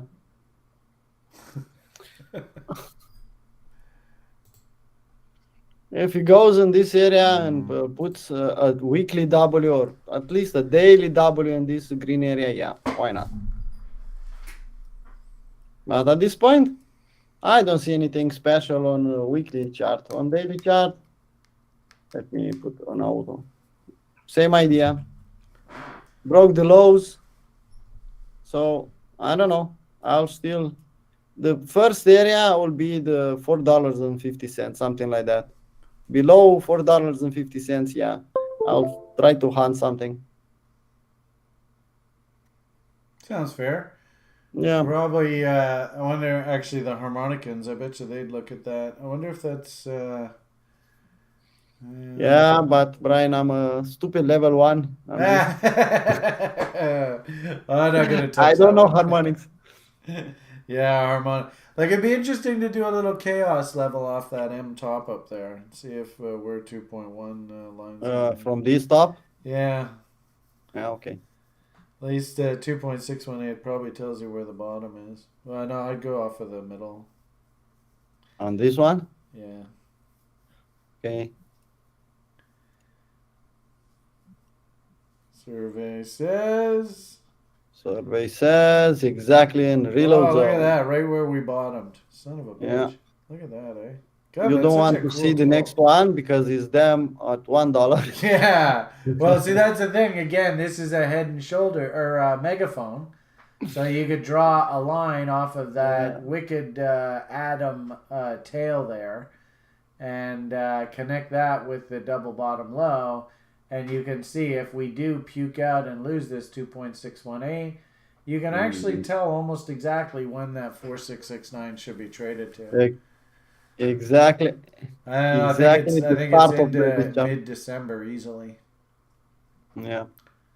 You know, like where does that line up with that 4.618? Yeah, down. Yeah, so it's over there somewhere. Yeah. So that's definitely on the table. It really all depends on if this thing pukes out here or not. There you go. What is that a Romanian sign for something?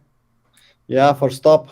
Oh, that's a stop sign? Oh, something like so okay, cool. Forbidden you don't so now do a ABCD off of that top to the I'll low get us in September.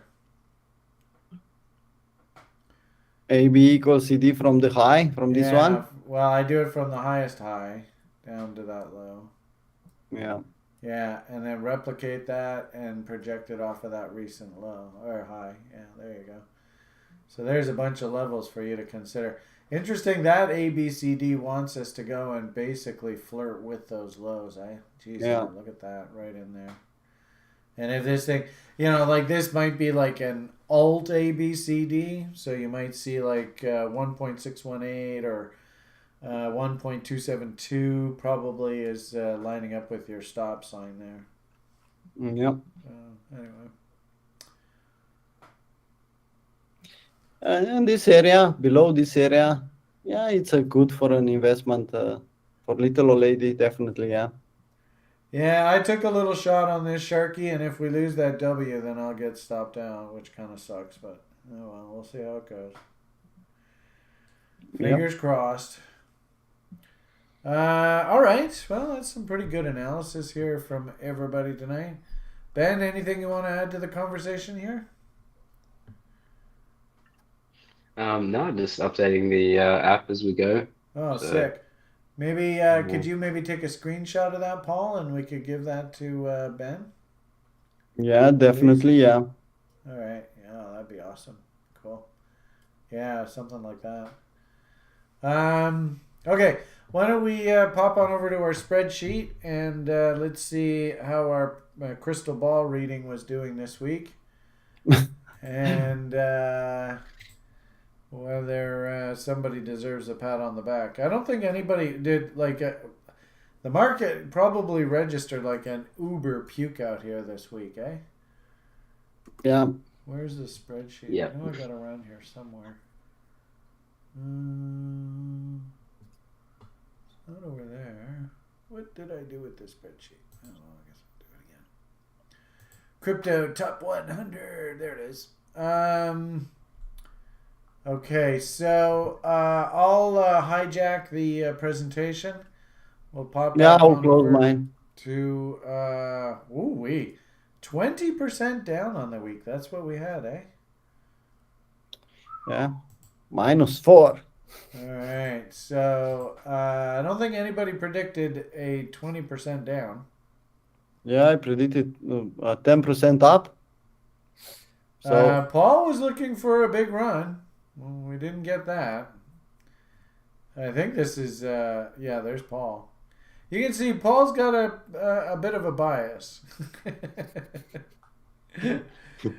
Ben reported he was expecting him basically unchanged. And the irony of it all is if it was like the day before yesterday, that basically was the market, eh? It was just basically sitting there twiddling its thumbs. And all of a sudden we just absolutely puked out here past day and a half. So go figure, eh? Down 4 G's. Bang. So closest one was Brian. Way to go, Brian. Was still thinking down. And the funny thing is I had based this off of this funny looking chart. Where was that? That was... maybe it was over here.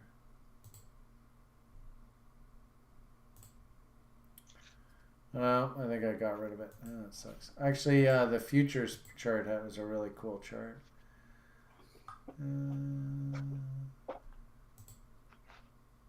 That chart. So I was kind of the sine wave kind of was right. We did rally into that peak and look at all of my arrows here, everything all rolling over hard.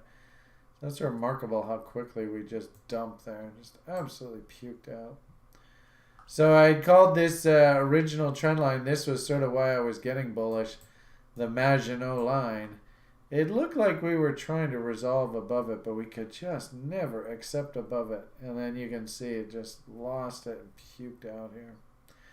So it is interesting. Market structure trend line. Look where we bottomed there. That's fascinating, eh? So what's that market structure? That's going all the way back to here. Just this little W that started the whole darn thing off. That's what the market pivoted off of. Isn't that remarkable? Wouldn't have expected that. Interesting how there's a big gap right there. What is this? This is the Bitcoin futures. So, anybody who's a fan of gap theory knows that these gaps have about a 90% chance of getting filled in. So, let's see where we are relative to those two gaps. They are, still down here. So that's that 10,000 area. For whatever it's worth, whoever asked, yes, I did.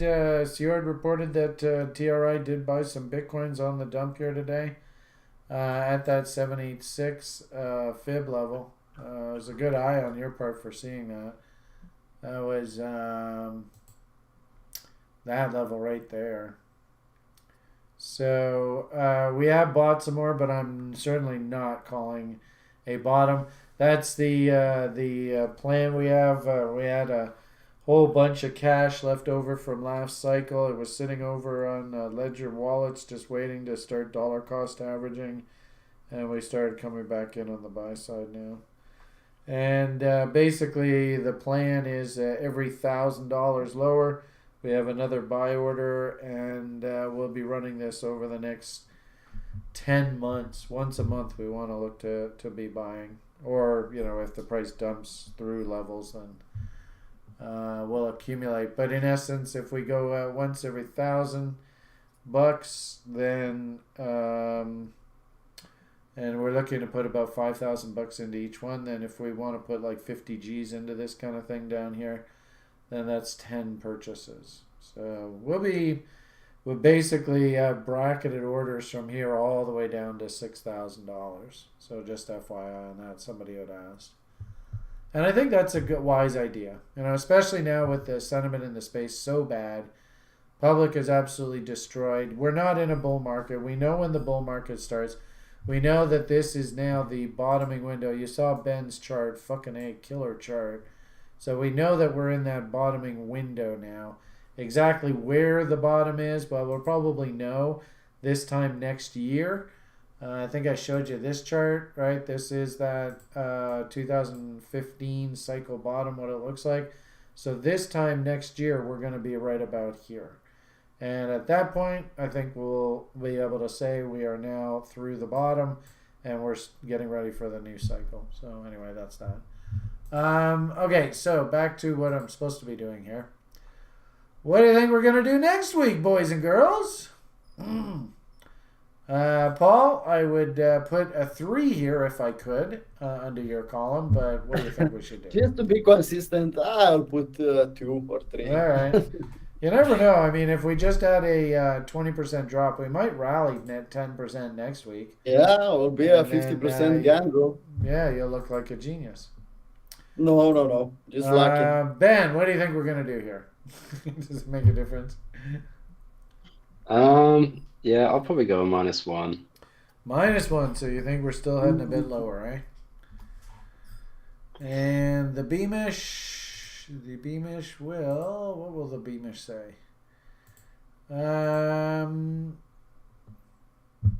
Problem is -1 is like within 5 down, like within 0 and 5% lower, right? Yep. So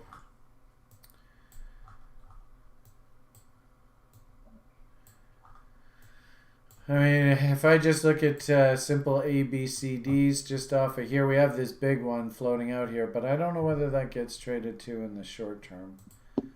I do see that we also have there to there and there to there. That cycle image that I showed you, we are on a downbeat now. I don't know, man, that was awfully quick. But let's see, today, is that daily chart? Yeah, so there's 10th, that's today, 9th, okay, well, there. So that means 16th is where we meet next. That is there. That's 1 week from now, eh? So what's going to happen here in the next week? Here we are now, considering we had a peak and then a trough. I think we're going to bounce back up and kiss this trend line from the other side. So what's that? That's 17,000. That's 15.8. So that's about 2 grand. So that's about 7%. I think I'll go +1. I won't go +2, but I'll go +1. I could see us have a bit of a rally. Anyway, that's just my opinion. All right. Closing thoughts. Who wants to go first? I mean, Paul's a man of few words, so why don't we let him go first? Pretty good idea what he's going to tell us, but I don't know. Maybe there's something new on his mind. Closing thoughts for the coming week here, sir? Yeah, time to panic sell the market is well past. So now it's time to start accumulating. You see, Brian is trying to accumulate some Bitcoin. I'm trying to hunt some levels for altcoins. Slowly, we can get some cheap altcoins and Bitcoin. Just have a plan for little old lady for investment. Have a plan for swing trading. Have a plan for day trading, and just follow your plan. If you don't have a plan, you'll panic sell, panic buy, FOMO. Every emotion will appear at the wrong time. So just have a plan, and like I said in this meet, systemic risk is a real pain. So why don't you put some, at least partially, your money in crypto? You can keep it on the ledger or Trezor, depending on you.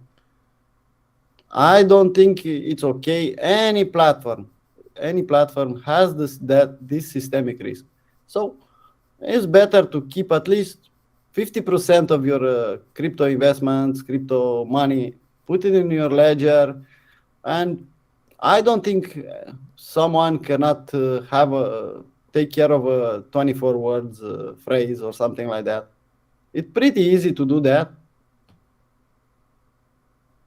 Okay. That's it in my...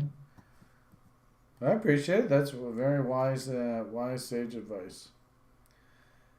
Ben, what do you think? What's on your... What would be a closing statement from the Ben Meister? So first of all, love and thoughts for you and the boy tomorrow. Oh, you're so awesome. Thanks, man.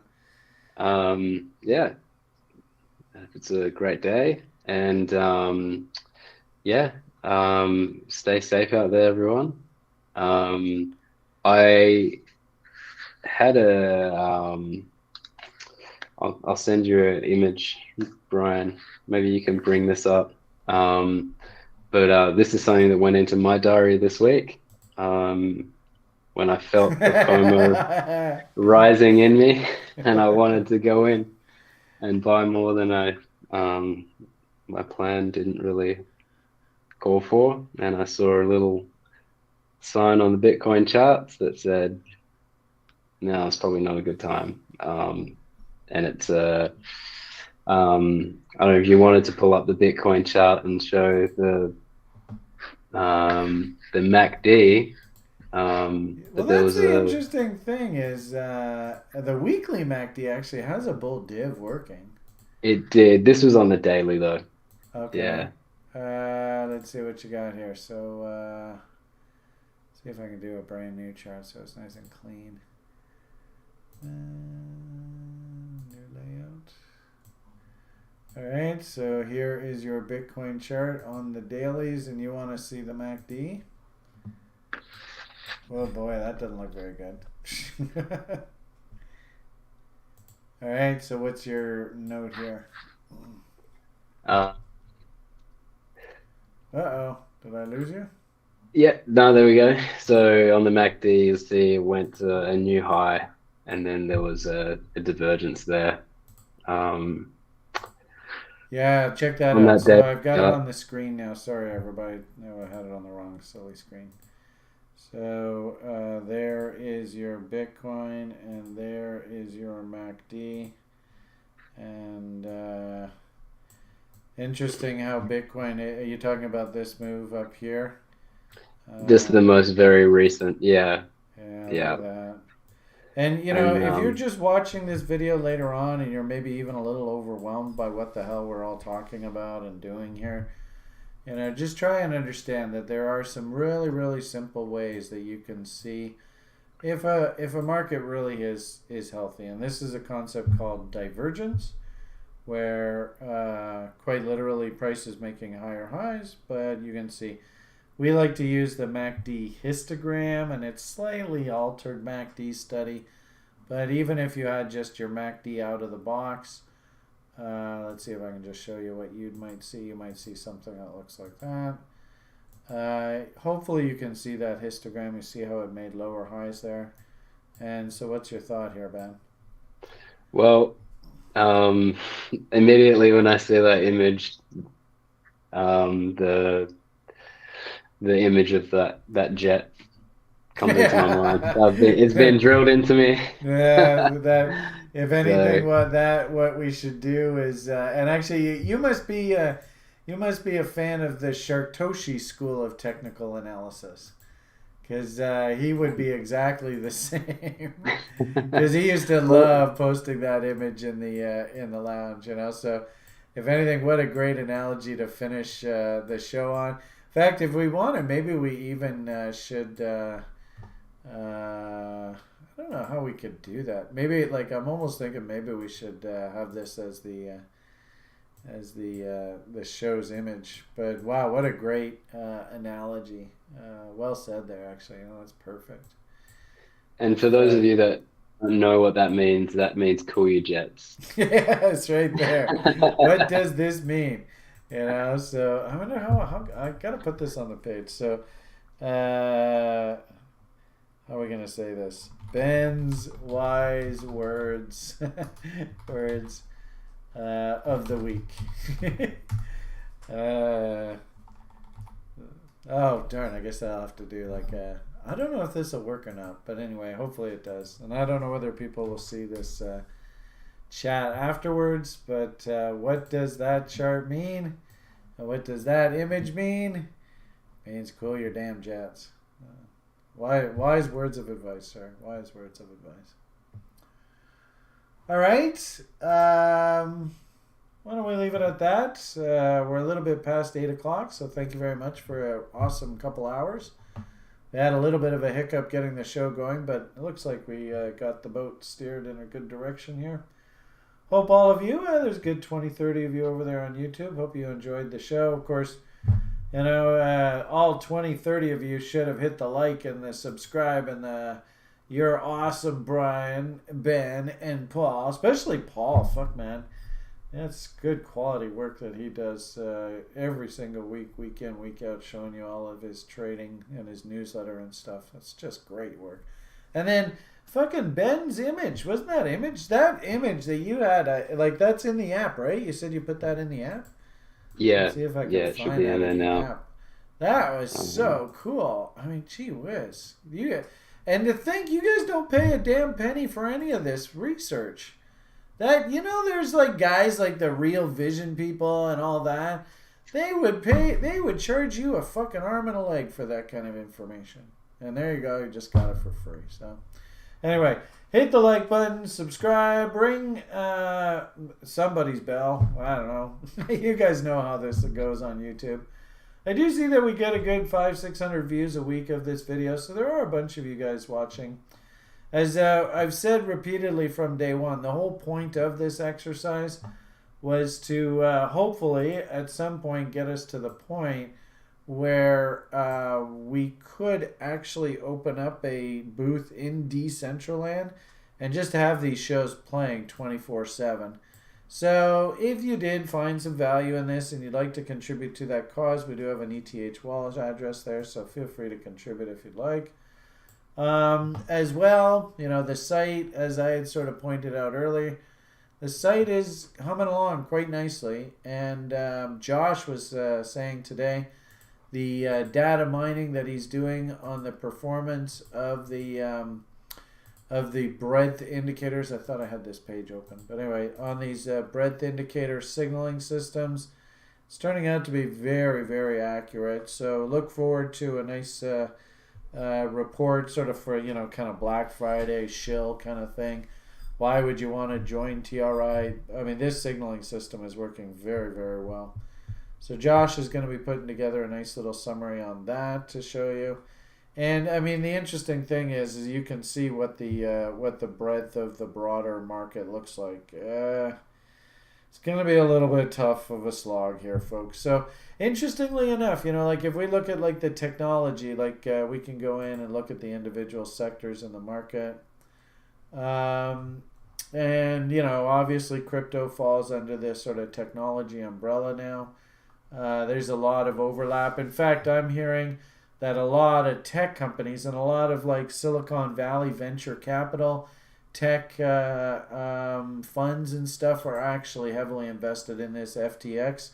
So it's almost like we don't even know where the break of Wall Street and classic Silicon Valley and where cryptocurrency, where it even sort of merges. There is no sort of, you know, this is old and this is new. It's all starting to blur together.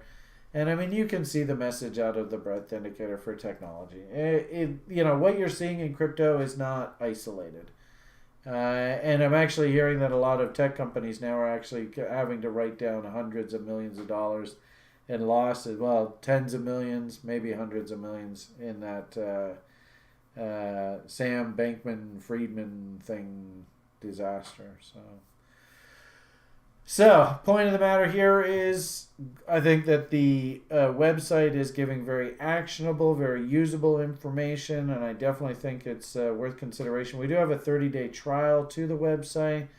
Of course, if you enjoyed this video recording, we do have a bunch of content on the TRI channel itself. Which, if I can show you, is, where are you? We'll go your channel, this page.